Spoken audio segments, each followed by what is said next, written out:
বাংলাদেশ জামাত ইসলামী বগুড়া জেলার শাহজাহানপুর উপজেলার উদ্যোগে আয়োজিত আজকের এই বিশাল কর্মী সম্মেলনের জনাব সভাপতি, আজকের এই কর্মী সম্মেলনের সম্মানিত বিশেষ অতিথি, বাংলাদেশ জামাত ইসলামীর কেন্দ্রীয় মজলিস শুরার অন্যতম সদস্য, বগুড়া অঞ্চলের অন্যতম টিম সদস্য অধ্যাপক নজরুল ইসলাম, অন্যতম বিশেষ অতিথি বাংলাদেশ জামাত ইসলামীর বগুড়া 7 গাবতলী শাহজাহানপুর এই আসনের সম্মানিত প্রার্থী, আসন্ন জাতীয় সংসদ নির্বাচনে বাংলাদেশ জামাত ইসলামী মনোনীত সংসদ সদস্য প্রার্থী, আমাদের শ্রদ্ধেয় নেতা, বগুড়ার সকল স্তরের মানুষের পরিচিত মুখ, শাহজাহানপুর গাবতলীর সকল শ্রেণী পেশার মানুষের নন্দিত নেতা, জননেতা জনাব গোলাম রব্বানী। উপস্থিত আছেন জামাত ইসলামীর কেন্দ্রীয় মজলিস শুরার সদস্য, বগুড়া জেলা জামাতের সংগ্রামী আমির, সংগ্রামী জননেতা জনাব অধ্যক্ষ মাওলানা আব্দুল হক সহ জেলা এবং উপজেলার নেতৃবৃন্দ, সাংবাদিক বন্ধুগণ, সংগ্রামী ভাই ও বন্ধুগণ, আসসালামু আলাইকুম রাহমাতুল্লাহি ওয়া বারাকাতুহু। ওয়ালাইকুম আসসালাম। আপনারা কেমন আছেন সবাই? আমি আলহামদুলিল্লাহ। আপনারা জানেন যে আমি তো প্রায় বিগত সরকারের আমলে 5 বছর জেলে ছিলাম। আমাকে যখন লোহার বেরি পড়ায়া কোর্টে নিতেন, অথচ আমাদের প্রথম দিনই কোর্ট আমাদের ডিভিশনের অর্ডার দিয়েছিলেন।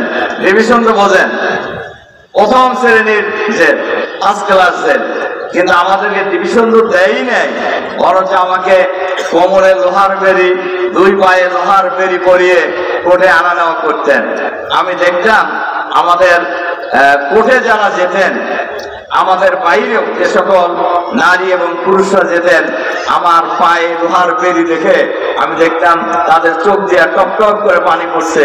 আমাকে লোকেরা জিজ্ঞাসা করতো যে খান ভাই কেমন আছেন? আমি খুব আওয়াজ করে বলতাম আলহামদুলিল্লাহ। ইমানদারদের জন্য সকল সময় আলহামদুলিল্লাহ, বিপদে আপদে আলহামদুলিল্লাহ, লড়াইয়ের ময়দানে আলহামদুলিল্লাহ, বিজয়ের ময়দানে আলহামদুলিল্লাহ, আমরা মরার সময় বলবো আলহামদুলিল্লাহ। সংগ্রামী ভাই এবং বন্ধুগণ, আল্লাহ তাআলার দরবারে শুকরিয়া, যিনি মেহেরবানি করে অনুগ্রহ করে আজকের এই সমাবেশে আমাদের উপস্থিত হওয়ার সুযোগ করে দিয়েছেন। এজন্য আমরা ওই মহামনিবের দরবারে শুকরিয়া আদায় করি আলহামদুলিল্লাহ। দরুদ ও সালাম আমাদের নবী ও নেতা জনাবে মুহাম্মদুর রাসূলুল্লাহ সাল্লাল্লাহু আলাইহি ওয়াসাল্লাম। সংগ্রামী ভাই এবং বন্ধুগণ, বাংলাদেশ জামাত ইসলামী আমাদের প্রিয় জন্মভূমি, এই 56,000 বর্গ মাইলের বাংলাদেশে আমরা আল্লাহর আইন এবং সত্যকে শাসন কায়েম করতে চাই। জামাত কেন আল্লাহর আইন চায়? জামাত কেন সত্যকে শাসন চায়? আর তো কেউ চায় না, চায়? অতীতে যারা ক্ষমতায় ছিলেন তারা কি আল্লাহর আইনের কথা বলছেন? আবার যারা সেইবার চায় তারা কি আল্লাহর আইনের কথা বলে? আমরা কেন বলি? এই প্রশ্ন তৈরি হতে পারে না? এই প্রশ্নের উত্তর আল্লাহ তাআলা যুগে যুগে যত নবী রাসূল পাঠিয়েছেন, সকল নবী রাসূলের উদ্দেশ্য ছিল আল্লাহর আইন বিজয়ী করা।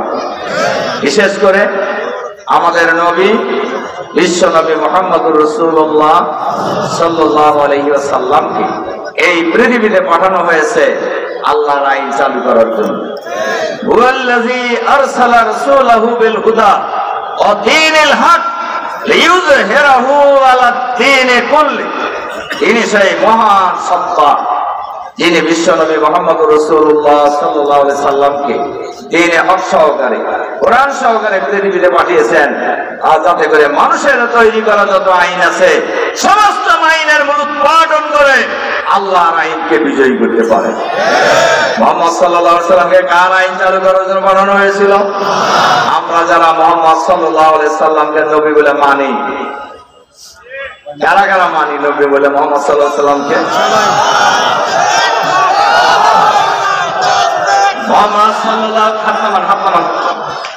মুহাম্মদ সাল্লাল্লাহু আলাইহি সাল্লামকে যারা নবী বলে মানে না, নেতা বলে মানে না, মুসলমান হওয়ার শর্ত কি?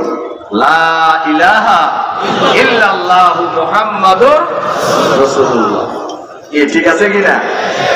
সম্মানিত, এ কারণে আমরা আল্লাহর আইন চাই, এ কারণে আমরা আল্লাহর আইন চাই। সত্যকে শাসন কেন চাই? আমাদের প্রিয় জন্মভূমি বাংলাদেশ স্বাধীন হয়েছে কত বছর হলো? 54 বছর। কয়টা দল এই বাংলাদেশ শাসন করেছে? তিনটা দল। এক দল যারা স্বাধীনতার পরে, আমি আমার কথা যত লোক মাইকের আওয়াজ শোনেন বাইরে থেকে, অন্য দলের লোকের একটু মনোযোগ সহকারে শোনার জন্য আমি অনুরোধ করছি। যারা দেশ স্বাধীনতা লাভের পরে দেশ শাসন করেছেন, তারাই কয়দিন আগে যে কি আমি পালায় গেছে এটা বলতে চাই না, কিন্তু ঘটনা তো তাই বেশি, তাই না? গেছেন, তাদের কথা কি আর বলার দরকার আছে? হ্যাঁ, মানুষ জানে না। আমি বলি যে ভাই, এই উপমহাদেশের অন্যতম প্রধান আলেম, এই উপমহাদেশের অন্যতম প্রধান রাজনীতিবিদ, সফল দুর্নীতিমুক্ত মন্ত্রী, আমাদের নেতা শহীদ আমির জামাত একজন দরবেশ মানুষ ছিলেন, আল্লাহর একজন ওলি ছিলেন। এই ব্যক্তিকে আপনার মিথ্যা মামলা, মিথ্যা সাক্ষী, মিথ্যা তদন্ত কর্মকর্তা প্রহসনের বিচার করে ফাঁসিতে ঝুলিয়ে হত্যা করা হয়েছে। এরপরে আর তাদের ব্যাপারে আর কিছু বলার দরকার হয়? হ্যাঁ, এই শাহজাহানপুর, এমন শাহজাহানপুর, এই শাহজাহানপুরে আল্লামা দেলোয়ার হোসেন সাইদের মামলার ফাঁসির রায়ের দিন বহু শহীদ হয়েছে। এই শাহজাহানপুর যেখানে শুয়ে আছে আমাদের নেতা, সাবেক জাতীয় সংসদ সদস্য আব্দুর রহমান ফকির। এই শাহজাহানপুরে 5 জন ভাই শহীদ হয়েছে, 3 জন বোন শহীদ হয়েছে। একটা মামলার রায়কে কেন্দ্র করে কত মানুষ মারা গেছে। আর এই বাংলাদেশে কি আর এরকম কোন নজির আছে দেখুন তার নেতার জন্য জীবন দেওয়ার জন্য রাস্তায় নামে? সম্মানিত ভাই এবং বন্ধুরা, এরা একটা দল। আর এক দল, এরাও ভোট ছাড়াই দেশ শাসন করছে 9 বছর, নিজেরাই বিলুপ্ত হয়ে গেছে অতিরিক্ত ভারতের দালালি করার কারণে। আপনাদের মনে থাকার কথা, তখন আমরা জেলে গত 24 সালে নির্বাচনের আগে ভারত সেই দলের চেয়ারম্যানকে ডেকে নিয়েছিলেন ইন্ডিয়ায়। এরপর আসার পর সাংবাদিকরা জিজ্ঞাসা করছে কি আলাপ হয়েছে? মেলা আলাপ হয়েছে, তবে এখন পাওয়া যাবে না, অনুমতি লাগবে বইতে হবে। মানে ভারত বললে বলবে আর মানে দালালি বললেও তো মানুষের চালাক চতুরের সাথে দালালি করে। এরা নাই। 3 দলের 2 দল বাদ গেলে আর কয় দল থাকে? এক দল, যারা ক্ষমতায় যেতে চায়। এরা 5ই আগস্টের পর, বলেন আগেও এরা ক্ষমতায় ছিল, দুর্নীতিতে কয়বার চ্যাম্পিয়ন হয়েছিল। মাশাআল্লাহ, সাধারণপুর ভালোই সচেতন আছেন। এর নমুনা 5ই আগস্টের পর তারা দেখেছে না, কিছু দেখেছে কিনা? জনগণের মধ্যে একটা ধারণা হয়ে গেছে তারাও যা, এরাও যা, এরাও তাই। বলেন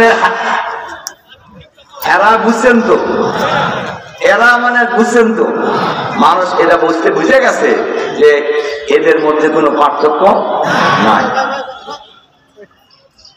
এ কারণে সত্যকে শাসন দরকার।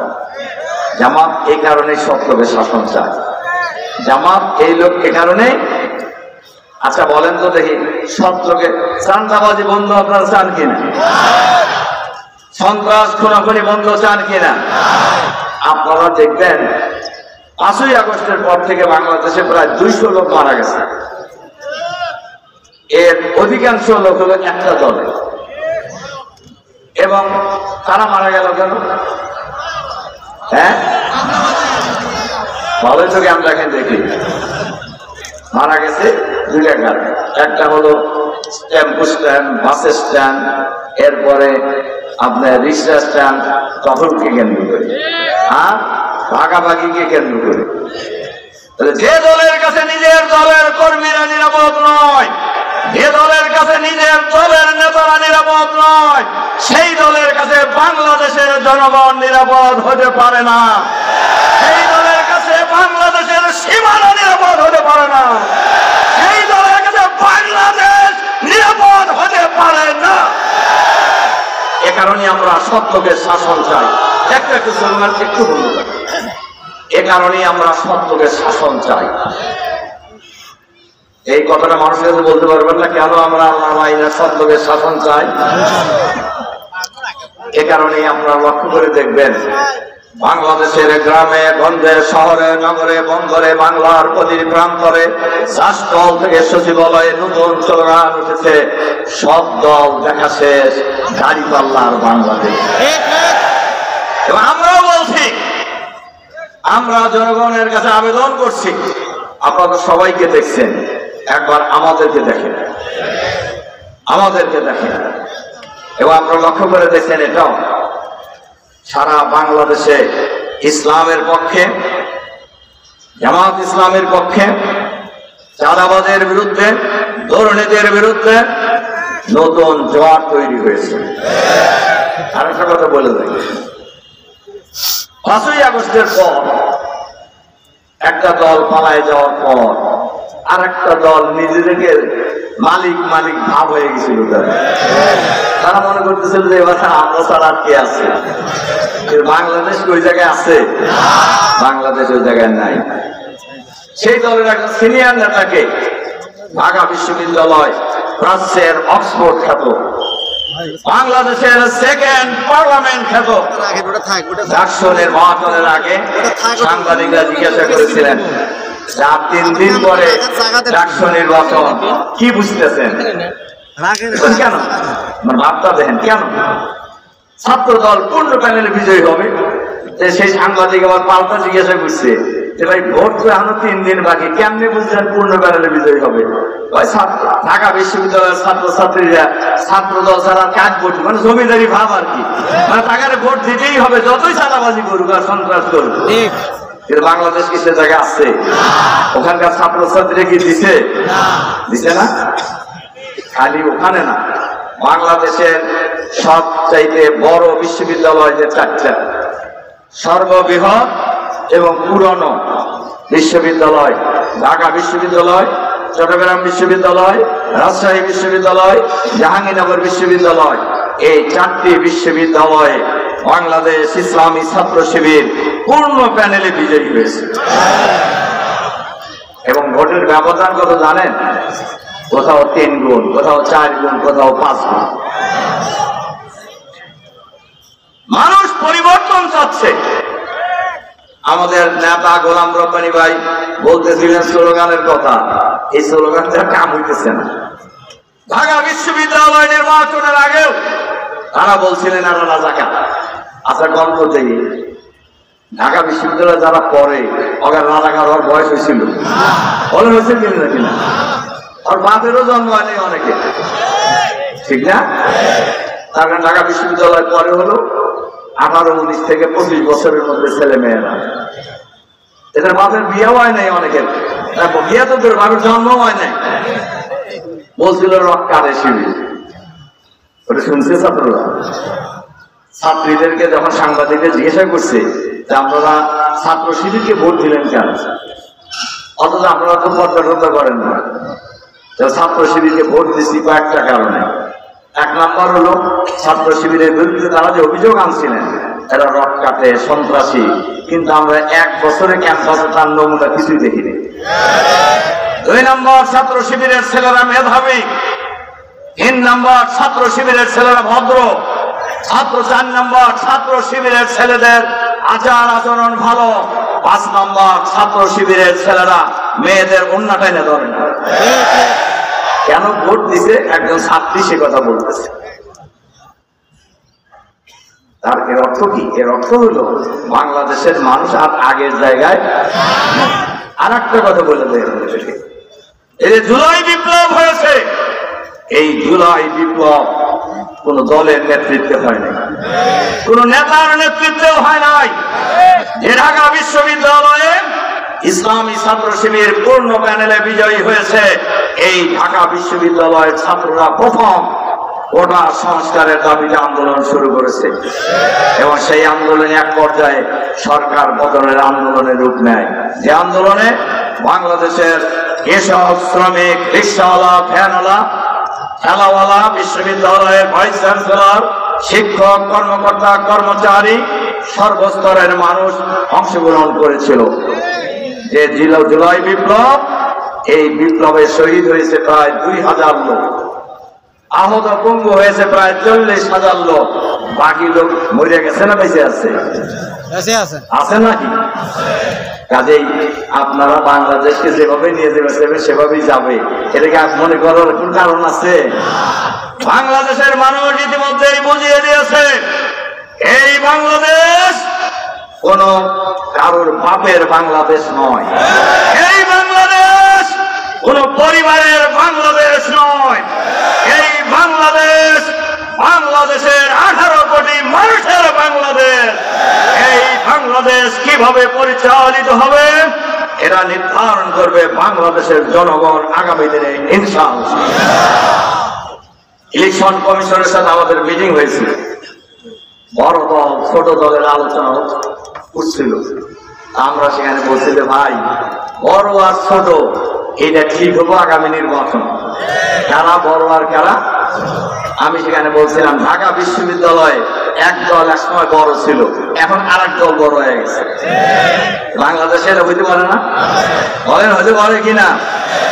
বাংলাদেশের মানুষ আমরা বিশ্বাস করি ঢাকা বিশ্ববিদ্যালয়, রাজশাহী বিশ্ববিদ্যালয়, চট্টগ্রাম বিশ্ববিদ্যালয়, জাহাঙ্গীরনগর বিশ্ববিদ্যালয়ের মেধাবী ছাত্র ছাত্রীরা যেভাবে নীরবে ইসলামের পক্ষে ইসলামী ছাত্র শিবিরকে বিপুল ভোটে বিজয়ী করেছে, আগামী দিনে বাংলাদেশের মধ্য ফেব্রুয়ারি নির্বাচনে বাংলাদেশের সকল শ্রেণী পেশার মানুষেরা, ভাই এবং বোনেরা নীরব ব্যালট বিপ্লবের মাধ্যমে দাঁড়িপাল্লাকে বিজয়ী করবে ইনশাআল্লাহ।